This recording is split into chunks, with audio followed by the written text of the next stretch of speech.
अध्यक्ष महोदय, मैं महिलाओं की बात करना चाहूँगी।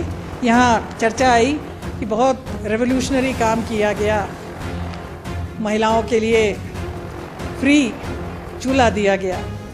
अध्यक्ष महोदय, यहाँ पे जितने भी लोग मौजूद हैं सदन के अंदर और सदन की कार्रवाई जो देख रहे हैं, सब ने एक कंपनी का नाम सुना है, जियो। जियो कंपनी आई बीएसएनएल के बाद सिम लेके, वो सिम ले आई और उन्होंने कहा सारी चीजें इसमें मुफ्त है, और जो है लोगों को आदत डाल दी नेट यूज करने की, डाटा यूज करने की, और जब लोग उस पर पूरी तरह से आश्रित हो गए कि उसके बगैर जी नहीं सकते, तो उसका जो है पैक 700 रुपए कर दिया। वही किया है इन लोगों ने मुफ्त का चूल्हा देके। चूल्हे को तो दे दिया मुफ्त और सिलेंडर को कर दिया 1000 रुपए। 1000 रुपए का सिलेंडर महिला खरीद सकती है? अध्यक्ष महोदय, चूल्हा तो चूल्हा, गैस तो गैस। इन्होंने तो सरसों का तेल का तुड़का भी ऐसा लगा रखा है, उसका भी इनको जो तुड़का लगेगा ना, 4 चुनाव में लग चुका है। आगे 68 की 68 सीट्स पे आपको कौड़े तेल का तुड़का लगना ही लगना है। डीप फ्राई वाला लगना है। 225 रुपए में आप सरसों का तेल बेच रहे हो। आपको शर्म नहीं आती? आपको शर्म नहीं आती है? आपको शर्म नहीं आती है? किसान को फायदा हो रहा है, आप रहने दीजिए। किसान को कुछ नहीं मिल रहा है। जो कंपनियां हैं, अध्यक्ष महोदय, इसके पीछे क्या राज है? इसके पीछे राज ये है कि सरसों का तेल जो है उसकी रिफाइनरी का जो काम है वो सिर्फ अडानी के पास है। Only Adani and only Adani. No other person has a refinery and that is why it has been done. आप ये रहने दो। जियो अडानी, अंबानी, सरसों का तेल अडानी।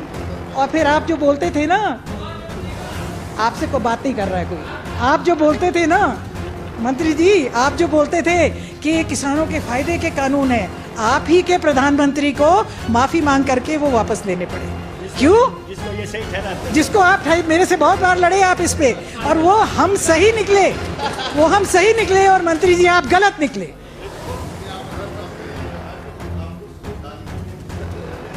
अगर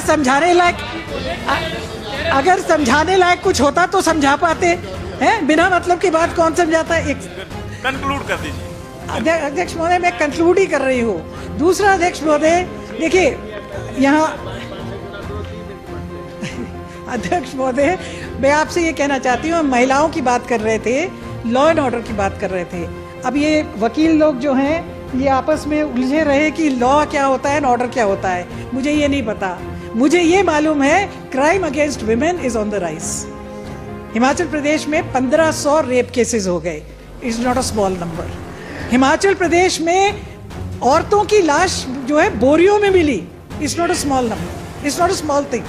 ये छोटी घटना नहीं है कि बोरी में डाल करके औरतों को वहां पे छोड़ दिया गया, सड़कों के ऊपर छोड़ दिया गया।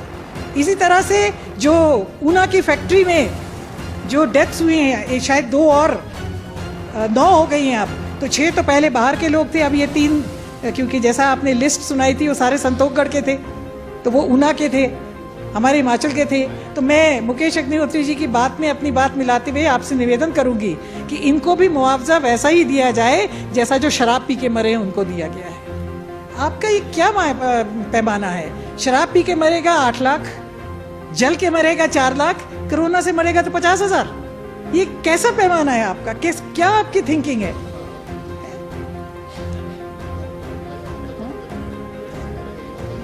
नहीं, ये बिल्कुल गलत पैमाने हैं आपके। और इसको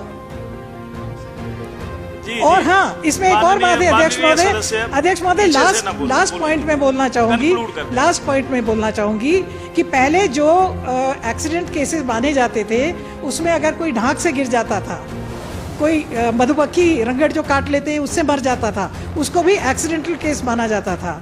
अब उसको एक्सीडेंटल केस की परिधि से बाहर निकाल दिया गया है। मेरा निवेदन रहेगा मुख्यमंत्री महोदय से कि आप अपने इस फैसले को रिव्यू करें।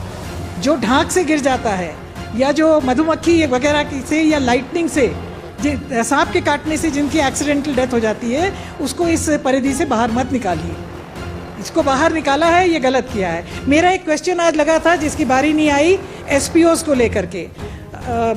मेरा आपसे निवेदन है, आप जानते हैं कि हिमाचल प्रदेश सरकार इनको 3,000 रुपये पहले से देती थी, वीरभद्र सिंह जी के समय से। आपने 1,000 रुपये की बढ़ोतरी की और गवर्नमेंट ऑफ इंडिया 3,000 देती थी, तो मिला करके 7,000 होता था। गवर्नमेंट ऑफ इंडिया ने 6,000 कर दिया, तो आपने अपना 3,000 बंद कर दिया। ये न्याय उचित नहीं है। आप जो दे रहे थे उसको बंद मत कीजिए।